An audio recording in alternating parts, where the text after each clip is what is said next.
Оперативна інформація щодо російського вторгнення станом на 6 ранку 3 червня. 100 діб триває героїчне протистояння української нації російському воєнному вторгненню. На Волинському та Поліському напрямках основні зусилля Збройних сил Республіки Білорусь зосереджені на посиленні охорони державного кордону. Одночасно відбувається ротація підрозділів спецпризначення в прикордонних з Україною районах.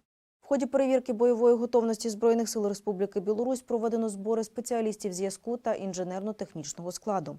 Залишається загроза завдання ракетних ударів з території Республіки Білорусь. На Сіверському напрямку противник активних дій не проводив. Завдав ракетного удару по об'єктах цивільної інфраструктури в районі Гудового Сумської області.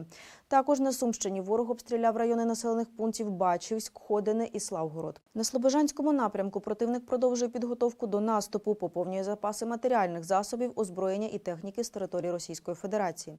З метою зниження наступального потенціалу наших військ здійснює вогневе ураження зі ствольної артилерії та реактивних систем залпового вогню. На Харківському напрямку противник активних дій не проводив. Основні зусилля зосереджує на стримуванні дій Сил оборони України.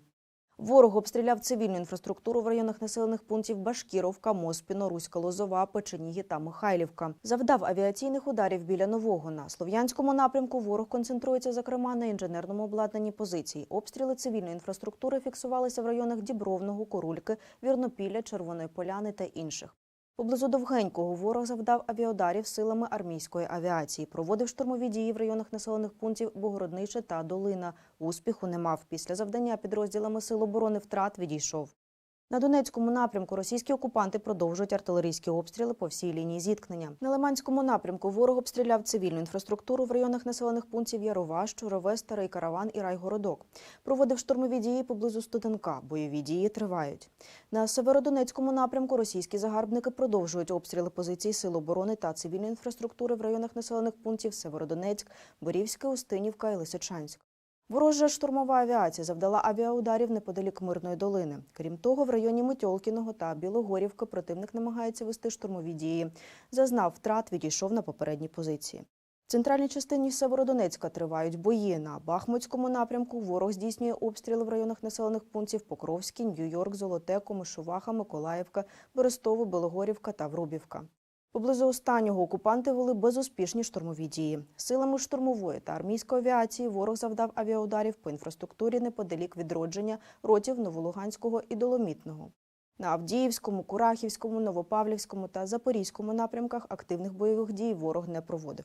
Обстрілював цивільну інфраструктуру в районах населених пунктів Кам'янка, Веселе, Мар'їнка, Новомихайлівка, Авдіївка, Піски, Золота, Нива. Силами окремих підрозділів та диверсійно-розвідувальних груп намагався вступати в бойові зіткнення та вести штурмові дії поблизу Красногорівки та Полтавки. Успіху не мав і дійшов на попередні позиції. На Південно-Бузькому напрямку протягом доби ворог застосовував міномети, ствольну артилерію та реактивні системи залпового вогню по цивільній інфраструктурі в районах населених пунктів Кавказ, Лепетиха, Дмитрівка, Осокорівка, Благодійне, Степова долина. На окремих ділянках Криворізького напрямку противник активізував ведення повітряної розвідки та намагався провести штурмові дії. Отримав відсіч і відійшов на раніше зайняті позиції. З метою отримання рубежів оборони окупанти посилюють передові позиції за рахунок переміщення резервів на вірогідні напрямки висування підрозділів Сил оборони.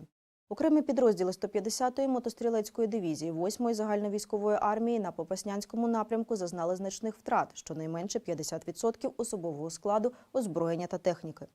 За минулу добу на Донецькому та Луганському напрямках відбито 5 атак ворога, знищено 5 танків, 3 артилерійські системи, 2 бойові броньовані машини.